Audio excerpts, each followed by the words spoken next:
Boa noite, irmãos. Agora eu quero fazer uma coisa diferente aqui. Boa noite só para os perfeitos. Boa noite. Meu Deus, perfeito, gente. Deus, gente. Mas quem está sendo aperfeiçoado? Amém. Então agora, boa noite. Boa noite para os aperfeiçoados. Boa noite. Amém. Então, eu falei com o Mateus quando a gente entrou ali para orar. Eu falei assim, olha, não se apavore com o que vai acontecer. Não foi nada combinado com ele. Não foi nada combinado. Confia no processo. O Mateus já ficou ali. Confia no processo. Vai dar tudo certo. Todas as coisas cooperam para o bem daqueles que amam a Deus. Teve um dia que eu e o Miqueias botamos fogo na igreja. Misericórdia. Mas só estava eu e o Miqueias, não valeu. Né? Você foi pentecostal, você sabe disso. E eu falei para algumas pessoas, quem me ouviu falando essa semana aqui que hoje ia ser a primeira vez que eu ia pregar de verdade na igreja? Ei, Jesus! Falei, não falei? Falou. Promessa é dívida, não é?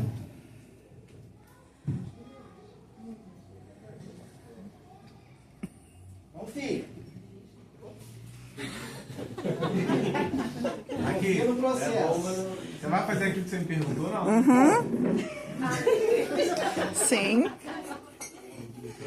Confia. Miquel, segura a televisão. Sério? Sério? Cadê o Edil? O Edil tá aí na monomia? Por isso que é de novo. Talvez seja a primeira vez que eu prego de verdade, talvez a última. Mas vai ser a última da gente escutar também? Talvez. Aqui que você botei o preguinho, ó. Pregador? Pregador de É. verdade. Aí, painel. Olha o dedo, hein? Ah, eu tô segurando. Eu consultei o Miqueias, que foi quem fez. Painel? Mas eu não consultei a parede, não. Depois vocês vão entender o processo, por que não dá cachorro. Só disse confia no processo. Vamos lá. Cachorro não tem mesmo, não. Projetor, tela. Que ele mandou, né?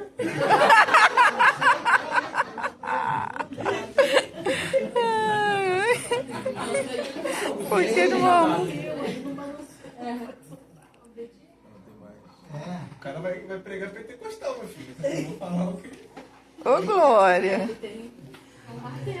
Meu martelo, ó. Por que eu não posso viver da obra, gente? É. Eu sou ruim de martelo. Não é não. Ele, pra você ele não é ruim nada. Mas foi só, Miqueias. Vou bater pertinho do prego do Miqueias. Confia.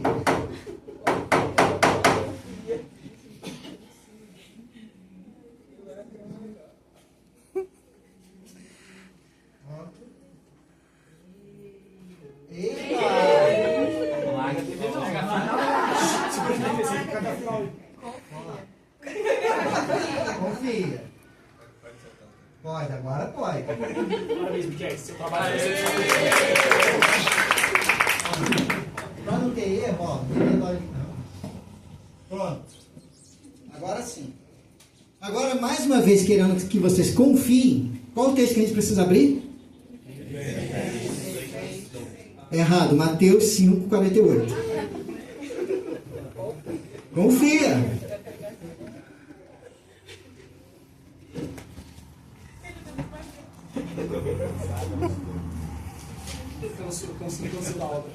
A obra é muito pesada, gente. Viver da obra é muito difícil. Amém? 5,48.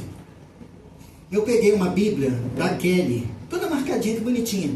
Mas se você chegar perto, o mofo tá insuportável.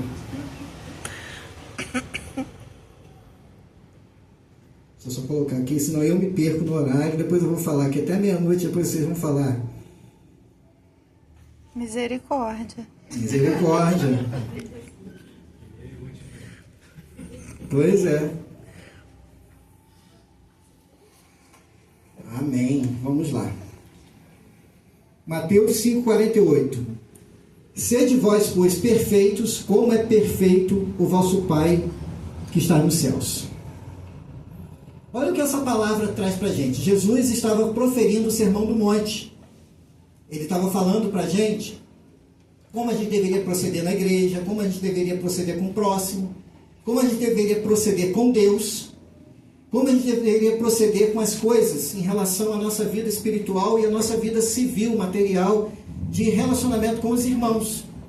E ele para no meio do Sermão do Monte, porque o Sermão do Monte não acaba aqui, tem mais um outro pedaço, e ele solta essa: sede vós, pois, perfeitos, como é perfeito o vosso Pai que está nos céus. O modelo está muito alto. Fala assim: seja perfeito como o Mateus é perfeito. Ficou mais tranquilo. Seja perfeito como o Claudinei, o Duarte é perfeito. Ficou mais fácil ainda. Seja perfeito como o Miqueias é perfeito. Aí ficou bom, né? Mas o engraçado é que quando a gente olha para a pregação da semana passada, e a gente vai pegar uma ponte, que a gente estava falando sobre justificação pela fé, que algumas pessoas estavam se vangloriando da sua espiritualidade, entre aspas, e se sentindo maiores porque eram guardadores da lei, porque eram pessoas que faziam tudo certinho, que tinham uma certa perfeição, entre aspas. Pessoas que viviam pensando assim: tudo bem, eu recebo a Cristo, porém, a gente ainda deve guardar a lei de Moisés. A gente ainda deve se circuncidar. A gente ainda deve guardar os alimentos. A gente deve ainda guardar certas práticas. E aí Paulo, então, ele segue dizendo assim: olha, tudo isso eu deixei para seguir a Cristo. Tudo isso eu deixei para alcançar, se possível, aquilo que Cristo fez por mim. E aí, então, eu me lembrei durante a semana, nessa palavra, aquilo que Jesus mesmo falou, que quando um homem encontra uma pérola de grande valor, ele vai e vende tudo o que ele tem para adquirir aquela pérola, porque aquela pérola vale mais do que tudo que ele possui. E da mesma forma, um homem, quando ele encontra um tesouro no campo, ele deixa tudo, vai e compra aquele terreno para ele ter a escritura, para poder explorar aquele terreno e se apossar daquele tesouro. Assim também Paulo deixou tudo aquilo que para ele tinha valor, para poder explorar aquilo que agora ele recebeu, que era Cristo. Então, de posse desse pedaço, Paulo dizendo já que ele tinha deixado tudo. Aquilo tudo passou a não ter valor mais para Paulo, para que agora ele experimentasse das riquezas de Deus. E muitas pessoas têm vivido exatamente essa disputa entre: eu quero Jesus, mas eu não quero abrir mão de nada. Eu quero Jesus, mas eu quero também os meus conceitos, os meus valores, os meus pensamentos, aquilo que eu tenho no meu coração. Eu quero tudo isso aqui. Eu quero Jesus e mais alguma coisa. É isso que a gente ouviu aqui na semana passada. Mas aí então nós olhamos e vamos olhar para a história de como pessoas sofreram quando elas olharam para si mesmas depois de tentar viver essa vida e de tentar ser perfeitos, de tentar a perfeição por si mesmos. Pessoas que viveram porque aprenderam que deveriam ser pessoas perfeitas, que deveriam ser pessoas sem erro, deveriam ser pessoas sem falha, deveriam ser pessoas que comprassem a atenção de Deus. E eu vou citar a primeira pessoa. E talvez um pouco da ilustração disso aqui, a gente ainda vai chegar mais à frente nessa ilustração, mas você vai lembrar de uma pessoa que martelou alguma coisa na porta de uma igreja. Martinho Lutero. Mas o processo de Lutero de entender o que de fato era ser salvo pela fé, ser justificado pela fé, começou antes. Lutero, ele era alguém que tinha começado o curso de Direito.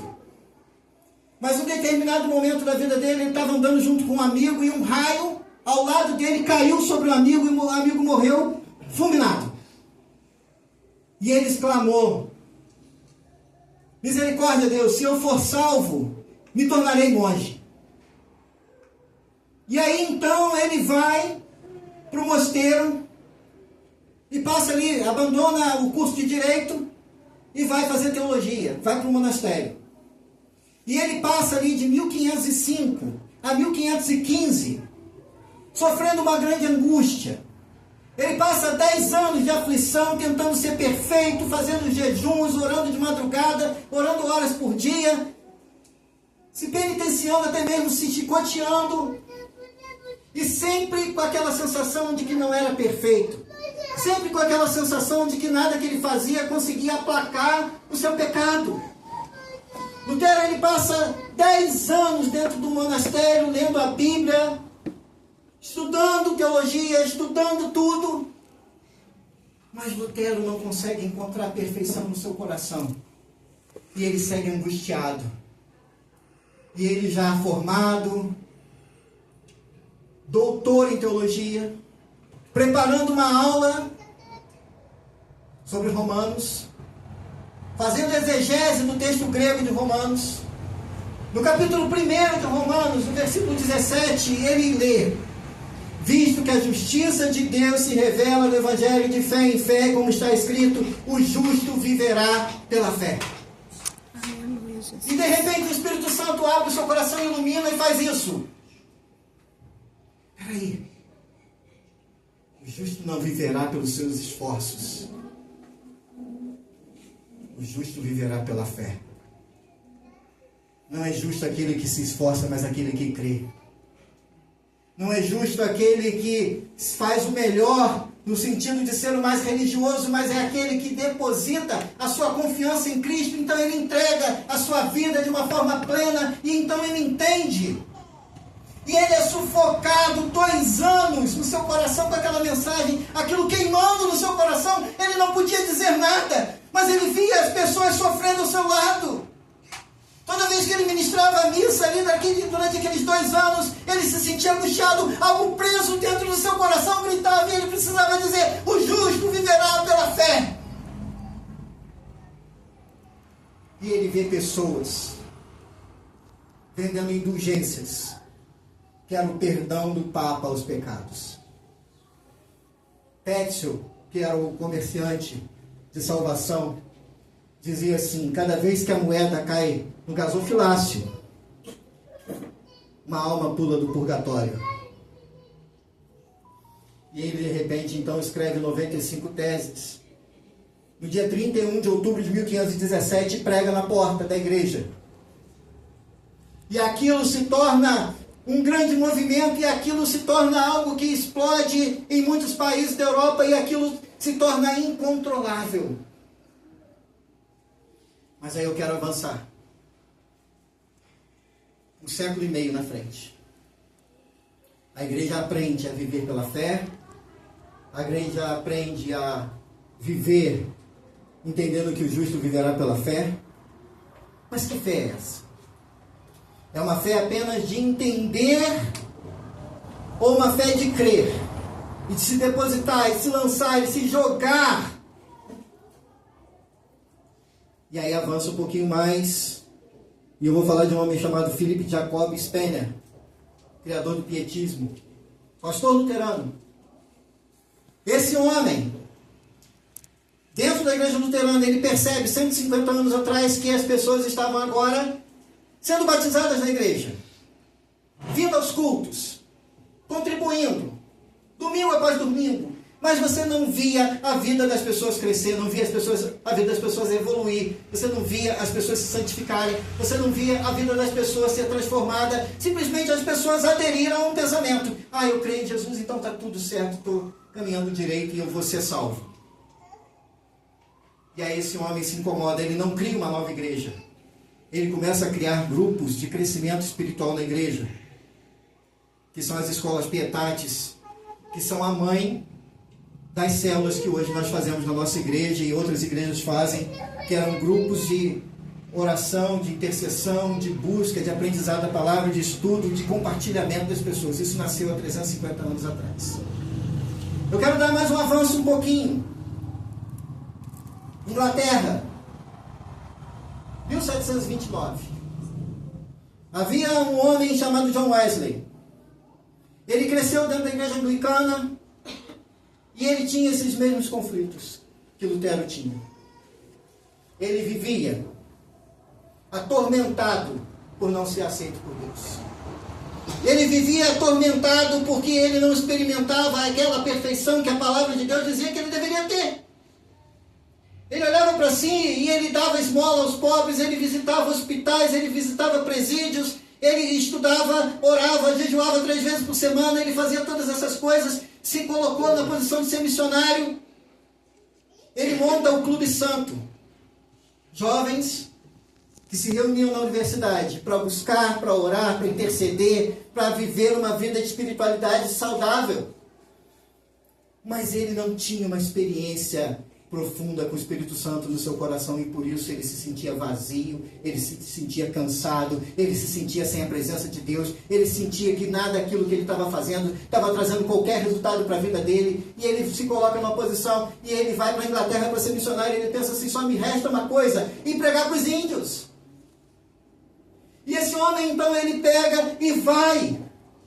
Ele chega lá, ele não pode pregar para os índios, assume uma igreja. Meu irmão e minha irmã, só deu problema.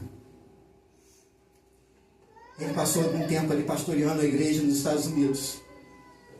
E ele volta frustrado, cansado, sobrecarregado. Ele se sente não amado por Deus, ele se sente rejeitado por Deus. Nada que ele tinha feito deu certo, nada que ele podia fazer conseguia tirar de dentro do seu coração aquele peso que o pecado castigava. E ele então, ele volta fugido, desanimado, pensando, eu não pude salvar ninguém, eu não pude salvar nem a mim mesmo, quanto mais aos outros. Mas na viagem, esse homem, ele vê um grupo no meio de uma tempestade, todo mundo desesperado, pensando, vou morrer. Ele próprio desesperado, pensando, é o fim da minha vida. Mas havia um grupo de irmãos luteranos, morávios, pietistas, que estavam louvando a Deus, glorificando a Deus, cantando louvores alegres. E ele falou assim, o que vocês estão fazendo? Nós vamos morrer. E aí então o que acontece? Eles falam para ele assim, se Deus quiser que vivamos, viveremos, mas se Deus quiser que morramos, morreremos. Mas morramos ou viveremos ou morreremos para Ele. E aquilo incomoda, ele não tinha essa fé. Ele não tinha essa esperança, ele não tinha essa certeza. E aí então ele volta e aquilo fica batendo no seu coração. Que gente é essa? O que eles têm que eu não tenho? E aí então, um certo dia, ele resolve ir a um culto. Aonde essas pessoas se reuniam? Lá na periferia de Londres. Lá no bairro mais pobre de Londres. Lá onde as pessoas não tinham escolaridade. Lá onde as pessoas não tinham formação nenhuma. Lá onde as pessoas ele jamais iria. E ele chega nesse culto. Tinha um homem semi-analfabeto, lendo o prefácio de Lutero, a carta aos Romanos. E ele conta nessa história dele, no diário dele, que eu já li dezenas de vezes. Eu senti nessa noite, eu vou ler as palavras dele que é melhor. À tarde, fui com pouca vontade a uma reunião na rua Aldergate. E quando cheguei, alguém estava lendo o prefácio de Lutero, a epístola de Paulo aos Romanos. E cerca das 20 horas e 45 minutos, enquanto ele descrevia a mudança que Deus opera no coração por meio da fé em Cristo, eu senti o meu coração ardia de uma forma estranha.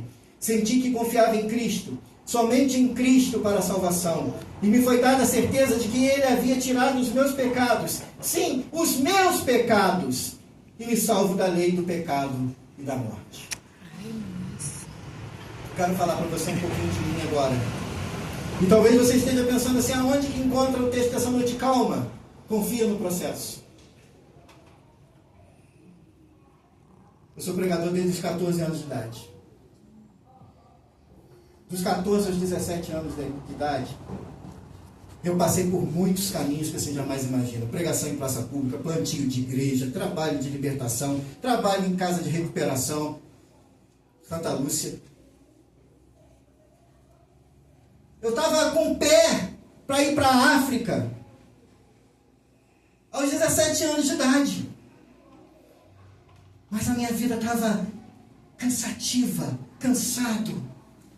Porque eu trabalhava numa loja todos os dias, de segunda a sábado. À noite estudava, aos sábados eu estava envolvido com a igreja, domingo envolvido com a igreja. E de repente, eu caio numa estafa profunda e falaram, você só pode estar em pecado.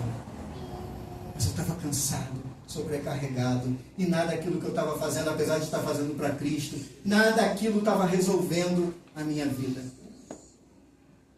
E é exatamente aos 17 anos de idade que eu tenho um choque daquela realidade que eu estava vivendo, de um evangelho de tentar fazer as coisas para ser agradável a Deus, de um evangelho de tentar talvez chamar a atenção de Deus, mesmo que fazendo certo e mesmo que sendo um instrumento de Deus na vida de pessoas, mas eu não estava pleno.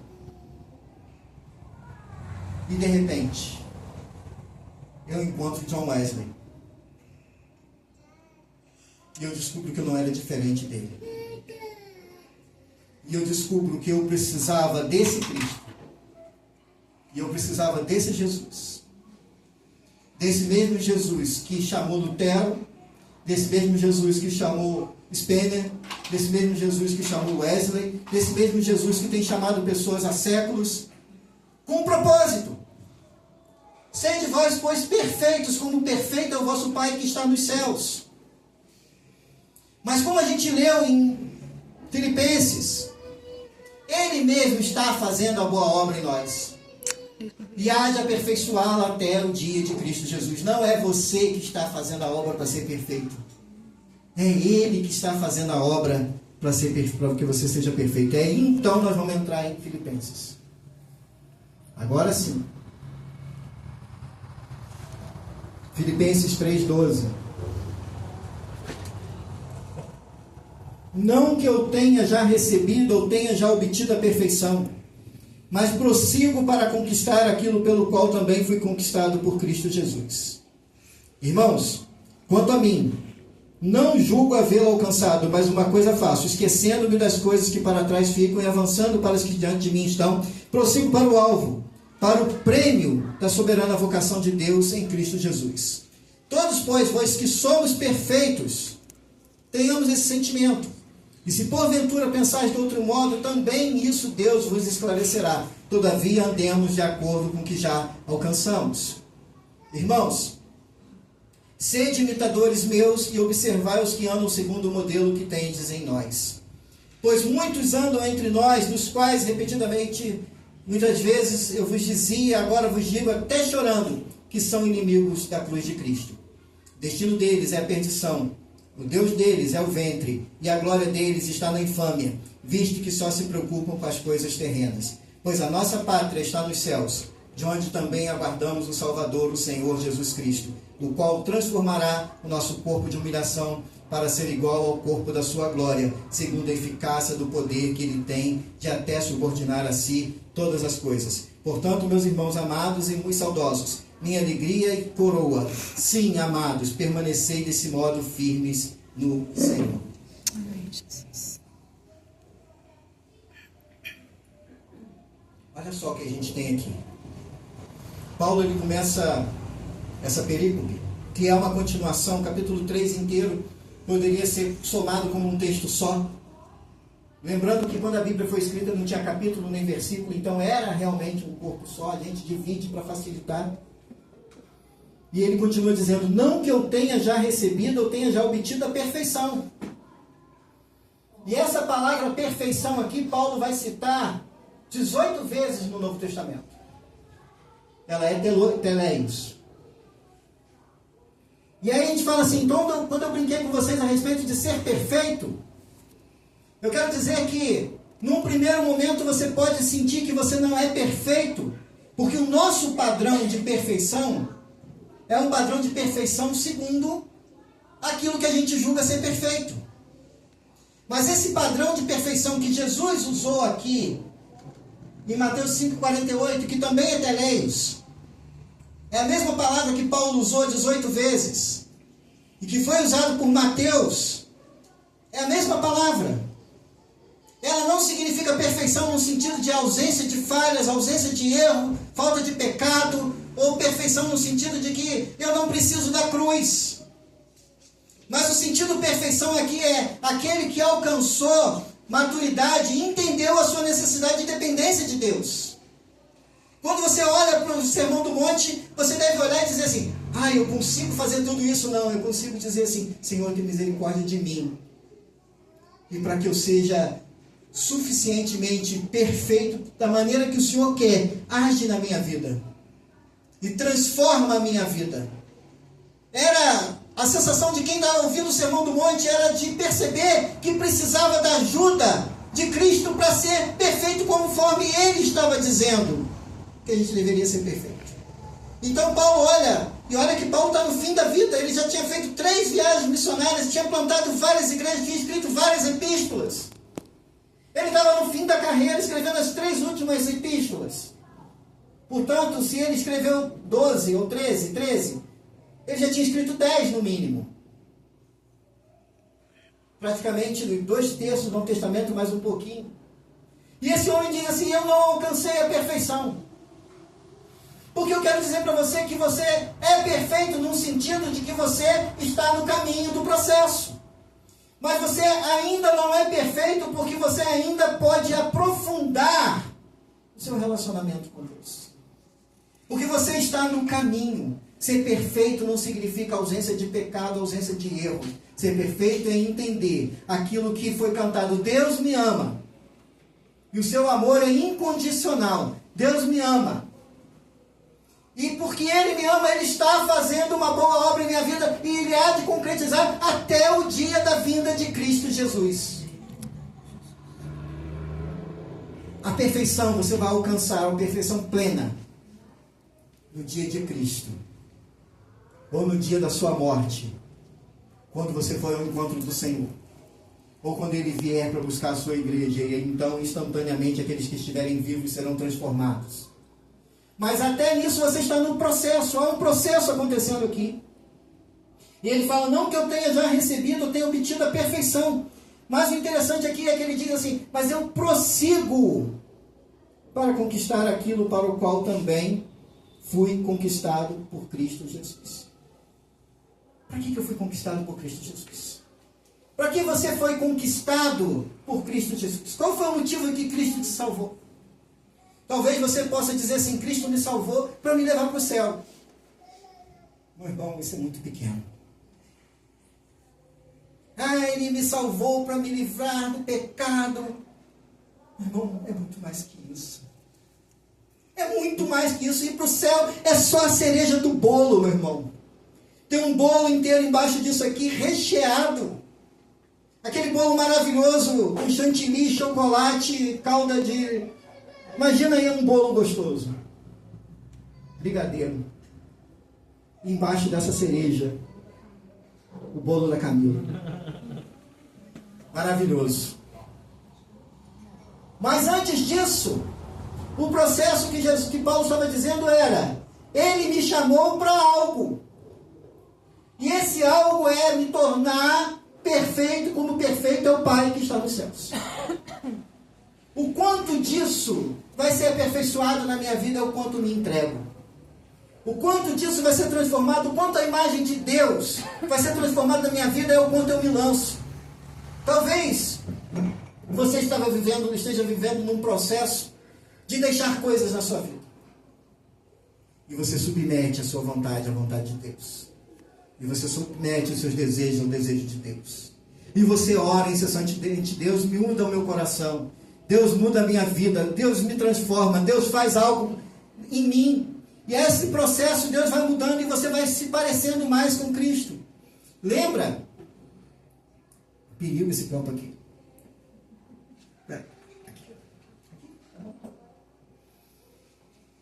Às vezes que geralmente esse copo aqui eu sempre entorno. E de repente, você olha para o Éden. O homem foi feito à imagem semelhante de Deus. A imagem e semelhança de Deus. Perfeito. Deus fez o homem e disse assim, tudo que eu fiz é bom.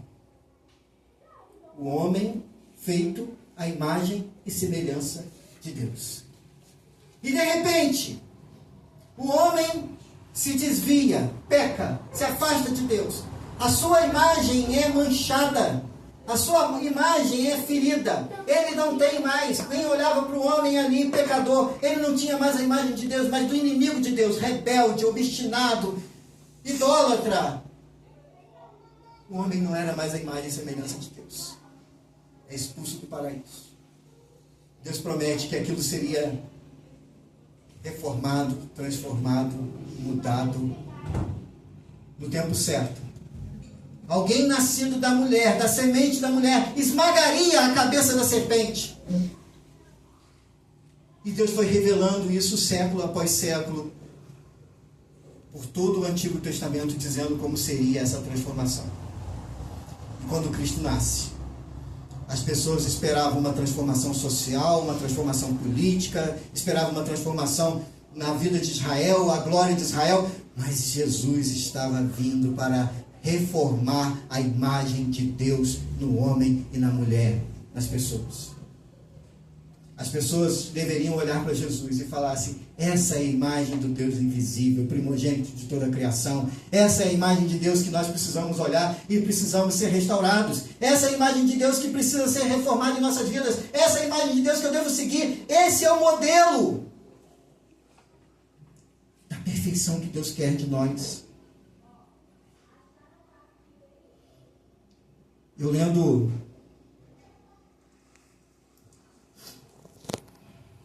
o Soren Kierkegaard, eu tenho uma dificuldade de falar o nome desse homem. Aliás, quem não tem facilidade de falar o nome de norueguês, né? Dinamarquês, aliás. O Kierkegaard, filósofo, teólogo, Kierkegaard. Mais fácil lá. Ele faz uma certa análise que é muito interessante. Sobre ele falar sobre os processos do que Deus faz na vida do homem e o que é o homem. E ele cita 3 tipos de pessoas.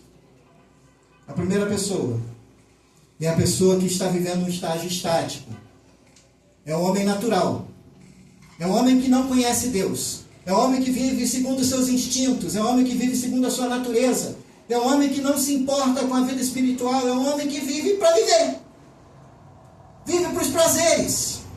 Esse é o homem, o qual foi apresentado na pregação passada, que foi dito que era aquele que vivia ainda nos rudimentos. Esse homem natural, ele não conhece a Deus. Ele não experimenta de Deus. Ele não sabe quem é Deus. Talvez ele tenha uma imagem religiosa de Deus, mas isso não muda nada na vida dele, isso não é transformado na vida dele. Aí de repente esse homem encontra uma religião, seja ela cristã, seja ela qual for, e ele tenta se adequar às regras para tentar se aproximar de Deus. Toda religião humana, ela existe para tentar fazer o homem se aproximar de Deus. Aliás, só existem 2 religiões no mundo, a verdadeira e a falsa. A verdadeira religião é Deus que nos acha. É Deus que nos transforma. É Deus que nos muda. É Deus que conserta a nossa vida. É Deus que faz todo o processo. É Ele que traz a salvação. É Ele que traz a regeneração. É Ele que traz a justificação. É Ele que traz o processo de santificação. É Deus vindo ao homem. Mas aí o homem vai num processo de um estágio ético, segundo Kierkegaard, que é um processo de tentar atrair a presença de Deus pelos próprios esforços. E esse homem, então, tenta viver uma vida regrada, tenta viver uma vida ética, tenta viver uma vida na sociedade que as pessoas olhem para ele e dizem assim, esse homem é um bom homem. É o cidadão de bem. Ele é o cidadão que nós olhamos e falamos assim, é um cidadão que faz boas coisas, boas obras, às vezes até ele pode fazer caridade, fazer boas coisas, mas ele não encontrou Cristo. Ele encontrou a religião. Ele está tentando ainda nesse processo que Paulo estava antes de encontrar com Cristo. Ele estava num processo ainda de tentar chamar a atenção de Deus fazendo obras. E aí muitas vezes se devota muito mais do que a gente nesse processo de tentar encontrar Deus. Paulo, ele fala na epístola anterior, na perícope anterior, que ele era tudo o que se poderia esperar de um homem religioso. Mas quando ele encontra Cristo de verdade, ele percebe que ele não conhecia Deus, que ele não experimentava de Deus. E aí então ele fala, o Kierkegaard fala de um processo que ele chamava de estágio religioso, mas eu quero dizer que é um novo nascimento. E ele cita a história de Abraão como a ponte para esse novo nascimento. Porque Abraão, ele deixa, quando Deus fala com ele, a sua terra, a sua parentela, e sai em direção ao desconhecido, isso já é um salto no escuro. Mas quando ele deixa isso, e ele caminha na esperança da promessa de Deus, ele vai, então, em um determinado momento, já passado cerca de 25 anos que ele estava caminhando pelo deserto. E Deus dá a ele um filho, e esse filho se torna quase um rapazinho. E esse garoto, Deus fala assim, vai no monte e sacrifica. Aquilo era entrega total. Se havia alguma coisa que Abraão não tinha entregue a Deus, era isso. Talvez a pergunta para mim e para você nessa noite é, o que eu ainda não entreguei a Deus? Talvez a pergunta é, o que eu estou segurando na minha vida ainda, que Deus ainda não pôde trabalhar, porque eu estou trancando a minha vida, o meu coração, as minhas coisas. Eu estou dizendo, Deus, nisso não mexe. Abraão tinha tudo. Mas a única coisa que importava para Abraão era Isaac.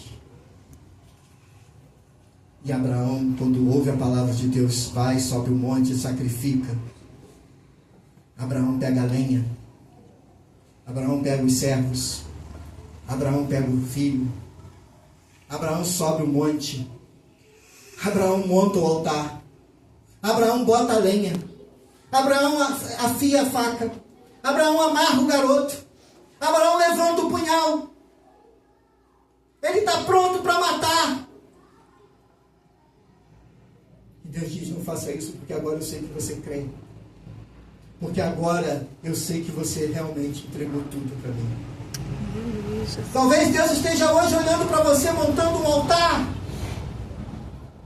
mas ainda com medo de sacrificar, ainda com medo de se entregar, ainda com reservas no seu coração, e você precisa ser perfeito. Mas para você precisar ser perfeito, você precisa se entregar. O que Paulo está dizendo aqui? Não que eu tenha já obtido a perfeição, mas prossigo para conquistar aquilo pelo qual também fui conquistado por Cristo Jesus. Irmãos, quanto a mim, não julgo havê-lo alcançado, mas uma coisa faço, esquecendo-me das coisas que para trás ficam e avançando para as que estão diante de mim, prossigo para o alvo, para o prêmio da soberana vocação de Deus em Cristo Jesus. Aí agora, nós temos um alvo. O alvo é a cruz. Esse alvo, que diz que a gente tem que se apresentar perfeito a Cristo, que Ele mesmo há de nos aperfeiçoar, firmar, fortificar e fundamentar, que diz para que sejamos um como nós somos, eu e eles, Jesus falando, e tu em mim, a fim de que sejam aperfeiçoados na unidade, para que o mundo conheça que tu me enviaste e os amaste, como também amaste a minha oração sacerdotal de Jesus. E agora eu combinei aqui com um ajudante, Miguel, para me ajudar, para a gente entender um pouquinho isso aqui.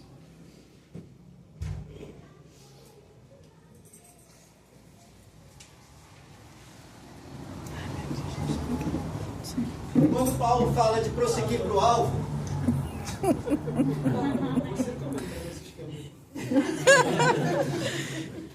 ainda estava vendo Homem-Aranha, deixa o menino. Arco e flecha. Quando Paulo fala de prosseguir para o alvo, Paulo ele não está falando de arco e flecha, ele está falando de corrida. Só que como a gente não tem como armar uma corrida dentro da igreja, eu substituí e trouxe para um arco e flecha. Então vamos cá, vem cá que eu vou te dar uma orientação. Vem para cá. Imagina o seguinte, eu testei o arco antes para saber o alcance. Vamos ver se é bom. Vai sentar na cabeça de ninguém.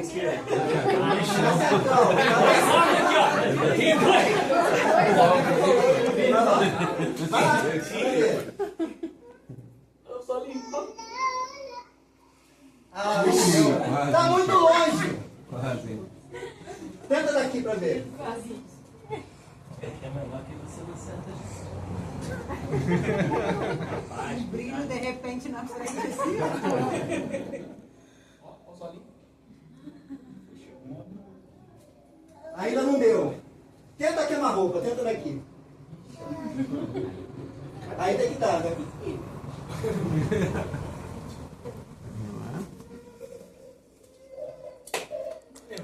Agora vai mais pertinho, vem. Aqui, ó, aqui.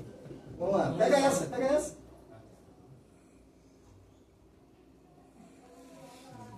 Muito ruim, né? Aê!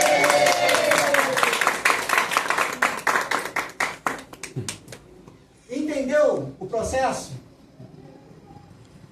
Você está caminhando rumo ao alvo. Você está longe. No começo do processo. Você vai errar.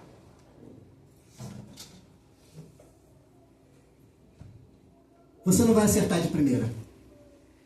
Mas você caminha mais perto. Tenta de novo. Regula o alvo. Melhora o arco. Aqui não deu para melhorar o arco. Faz uma flecha mais leve. Mais retinha. E vem se aproximando do alvo. Quanto mais perto da cruz, menos você vai errar o alvo. Aleluias. Quanto mais perto, menos você vai errar. Pecar é errar o alvo. Pecar é errar o alvo. Quanto mais longe da cruz, mais eu erro o alvo. Quanto mais perto da cruz, e mais eu acerto o alvo. Aleluia, Jesus. E ele vai dizendo: prossigo para o alvo, para o prêmio da soberana vocação de Deus em Cristo Jesus. Todos vós que somos perfeitos, tenhamos esse sentimento. Ou seja, de prosseguir para o alvo. O sentimento aqui único é: prossiga em direção ao alvo. Errou, tenta de novo. Errou, faz de novo. Aproxima. Errou, vem para perto.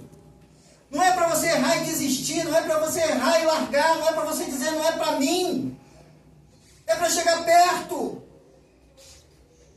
Ninguém acorda de manhã, num domingo, e fala assim: vou correr uma maratona hoje.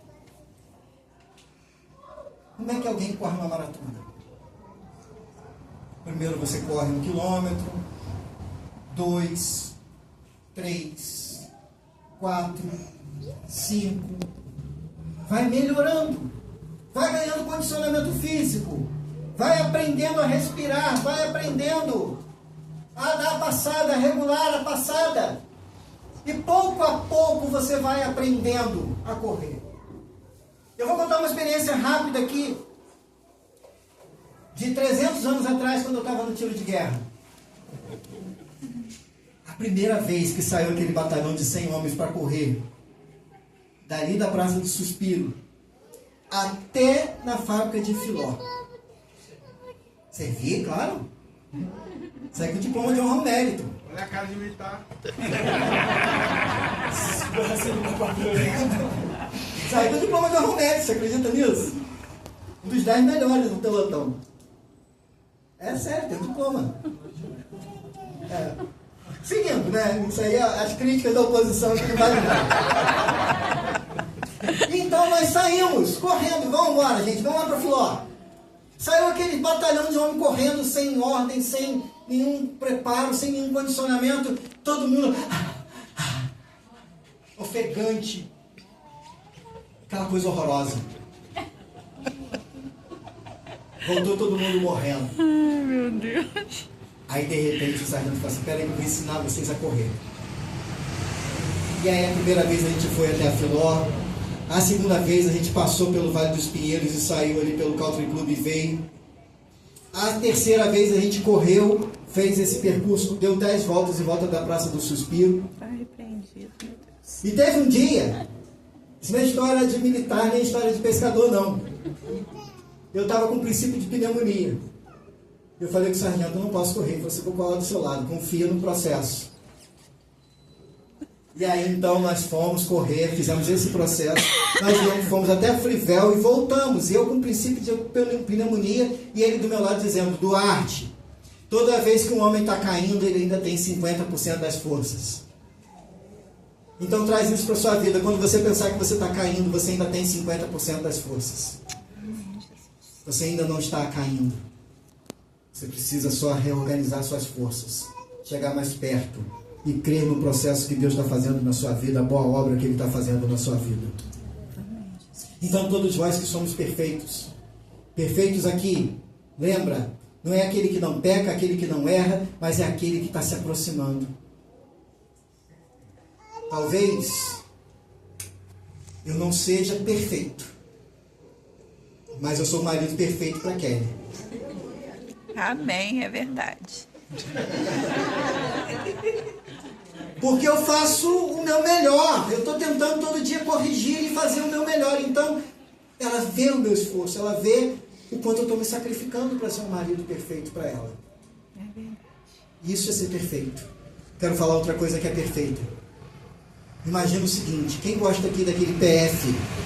Arrozinho, fresquinho, feijãozinho, temperado no alho, acabou de fritar aquele alinho, aquele cheirinho maravilhoso que toma conta da cozinha, aquele bife, que ele está no ponto certo, nem está cru e nem está esturricado, aquele bifezinho temperadinho, aquela batatinha frita, que ela é crocante por fora e macia por dentro.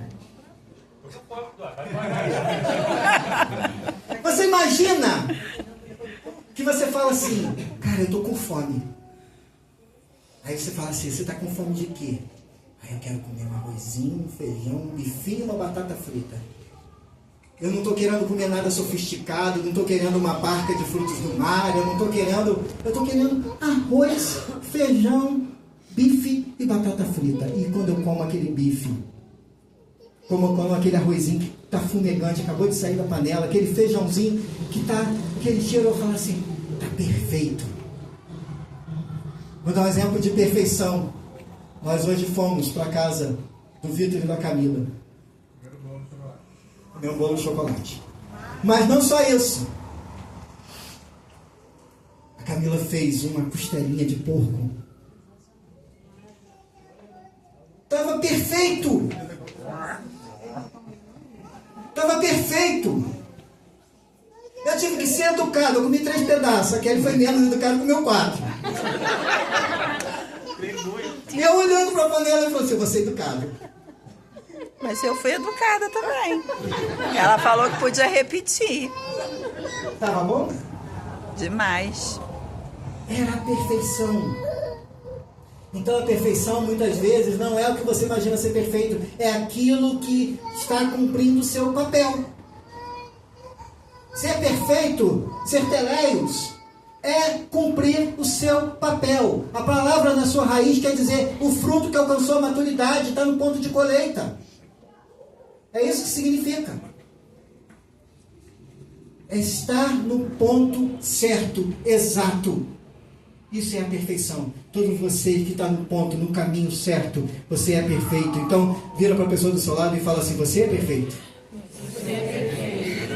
Segundo os olhos de Deus. Segundo os olhos de Deus.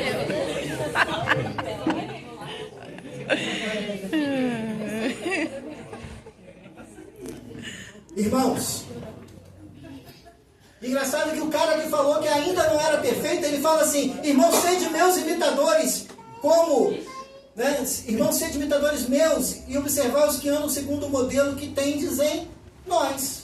Quem? Timóteo e Epafrodito.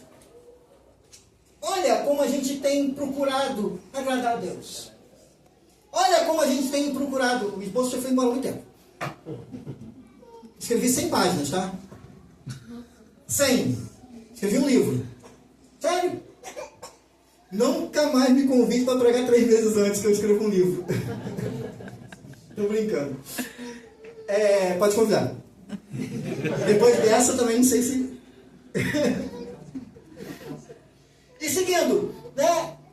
Ele que disse que ainda não era perfeito, ele fala assim, mas olha para mim, olha para Timóteo, olha para Epafrodito, olha como a gente tem se empenhado a andar.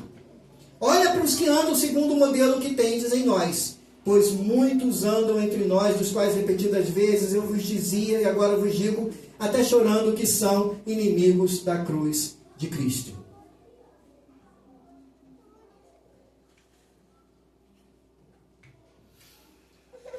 Essas pessoas, num primeiro momento, no texto passado, Paulo estava falando de pessoas que estavam tentando dizer para as pessoas, vivam segundo a lei. E viver segundo a lei, depois de receber a graça, era retrocesso. E Paulo diz aos Gálatas que é voltar à maldição. Porque você não está crendo na cruz de Cristo.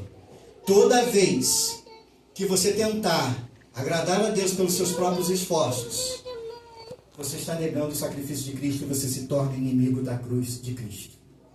Então havia 2 maneiras aqui de você ser inimigo da cruz. Primeiro é tentar fazer as coisas por você mesmo. E você já sabe que todos os testemunhos que eu dei aqui e tantos outros que você pode ver, que as pessoas se frustraram e disseram, não consigo. Por outro lado, há aqueles que tentam falar assim, já que eu não consigo, eu vou viver de qualquer maneira em que Deus me perdoe.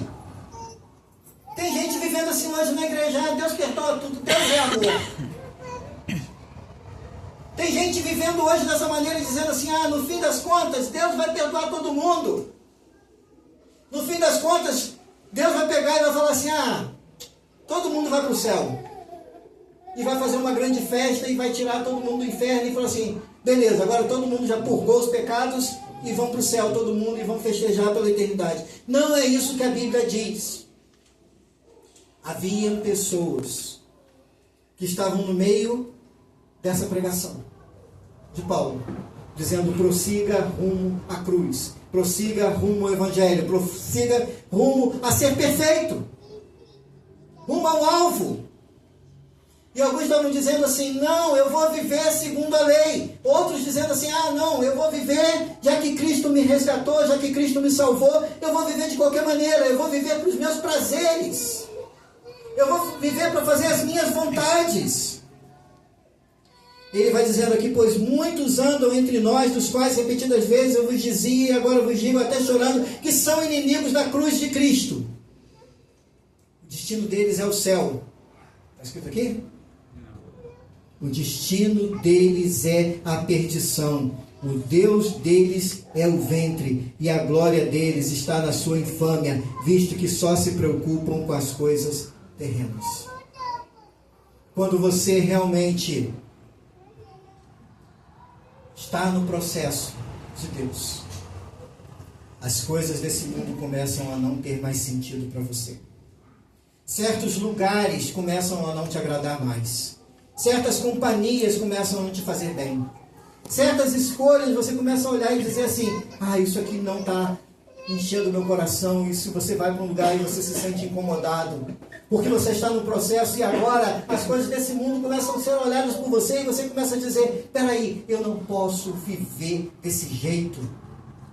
Há um processo acontecendo em você e você vai chegando mais perto de Cristo, se abandonando e abandonando esse mundo.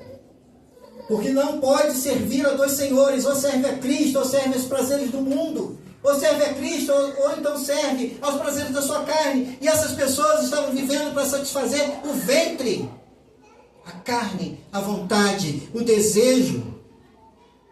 1 João 4, 16 a 19 diz assim: e nós conhecemos e cremos no amor que Deus tem por nós. Deus é amor, e aquele que permanece no amor permanece em Deus, e Deus nele. Nisto é que em nós é aperfeiçoado o amor, para que no dia do juízo mantenhamos confiança, pois segundo ele também nós somos nesse mundo. No amor não existe medo, antes o perfeito amor lança fora o medo. Ora, o medo produz tormento, logo aquele que teme não é aperfeiçoado no amor. Nós amamos porque ele nos amou primeiro.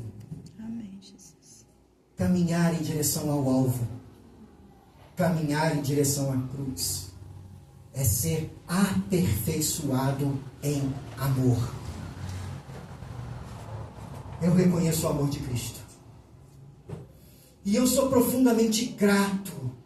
Eu sou profundamente devedor desse amor. Eu sou profundamente devedor disso. E eu falo assim, eu quero agradar a Deus de todas as maneiras, de todas as formas que eu puder. Eu não estou preocupado, porque eu sei que Ele me salvou, eu sei que Ele me ama, eu sei que Ele deu a vida por mim, eu sei.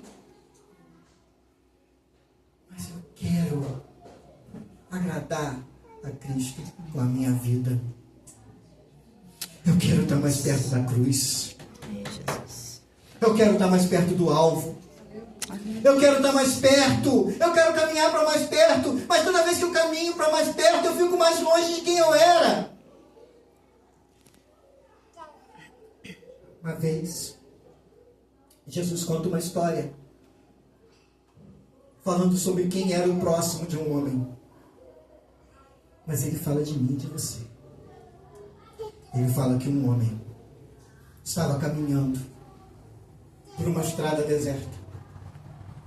Malfeitores agridem esse homem, assaltam esse homem, machucam esse homem. Esse homem fica desfigurado, ferido, incapacitado de levantar, incapacitado de sair dali sozinho, de se curar. Aquele homem fica incapacitado, ele fica como morto. Mas aí vem um bom samaritano, pega aquele homem, coloca em seu cavalo, leva a uma hospedaria.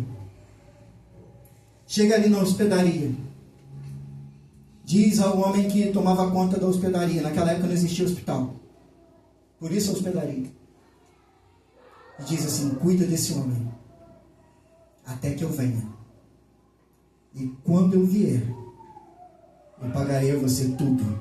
Não poupe esforços para curar esse homem. O homem ferido e achado à beira do caminho éramos nós. Feridos pelo pecado, feridos pelos vícios, feridos pela ignorância, assaltados pelo mundo. Nós éramos essas pessoas que não tínhamos como nos levantar por nós mesmos. Por mais que a gente tentasse se levantar, a gente não podia, porque estávamos totalmente feridos. Mas o bom samaritano nos achou. Aleluia, Jesus. E ele nos colocou em seus ombros. Glória a Deus. E nos trouxe para a hospedaria. Talvez não essa, talvez outra hospedaria, mas há muitas hospedarias desse bom samaritano pelo mundo. E pessoas que antes tinham sido resgatadas por esse bom samaritano abriram outras hospedarias. E receberam uma ordem: agora vocês vão cuidar de pessoas feridas que eu vou achar pelo caminho e eu vou trazer para você cuidar. E isso é a igreja. Aqui é uma hospedaria. O pagamento não é agora. É quando ele voltar. Glória a Deus. E até ele voltar, eu e você estamos num processo de sermos resgatados, sarados, curados. E a gente é ao mesmo tempo paciente dessa hospedaria. E voluntários cuidando de outros que estão chegando. Ao mesmo tempo nós estamos sendo tratados. E ao mesmo tempo tratando. E essa história, ele fala: pois nossa pátria está nos céus, de onde também aguardamos o Salvador, o Senhor Jesus Cristo, para resgatar todas as coisas, o qual transformará o nosso corpo de humilhação, esse corpo em que você erra, para ser igual ao corpo da sua glória, segundo a eficácia do seu poder. Ei, vai cessar. Confia no processo de Deus. Confia na boa obra. Confia na obra que Ele está fazendo na sua vida. E Ele vai subordinar todas as coisas a si mesmo. Eu quero fechar com uma oração que não é uma oração, é um poema. Se você pensou que não ia ter poema hoje, se enganou. Mas dessa vez não é um poema meu. Talvez você fale assim: ah, isso é uma oração católica. Não, eu vou dizer uma coisa para vocês: não é uma oração católica. Vou dar uma história para vocês. Aqui é uma aula de história, é pregação, é tudo junto. Vamos lá. Hoje o Fábio está com a Maria. Em 1912, pré-guerra, pré-Primeira Guerra Mundial, o mundo estava um caos, a Europa estava um caos. E de repente surge um poema numa revista evangélica, não católica, que foi postado como uma oração, mas não havia autor, não havia nome, não havia nada. E ela falava desse processo. Senhor, fazei de mim um instrumento de vossa paz. Onde houver ódio, que eu leve o amor. Onde houver ofensa, que eu leve o perdão. Onde houver discórdia, que eu leve a união. Onde houver dúvida, que eu leve a fé. Onde houver erro, que eu leve a verdade. Onde houver desespero, que eu leve a esperança. Onde houver tristeza, que eu leve a alegria. Onde houver trevas, que eu leve a luz. Ó Mestre, fazei que eu procure mais consolar que ser consolado, compreender que ser compreendido, amar que ser amado. Pois é dando que se recebe, é perdoando que se é perdoado, e é morrendo que se vive para a vida eterna. Aleluia, Jesus. Glória a Deus. Aleluia, Jesus. Mesma carta de João, na segunda epístola, na primeira de João.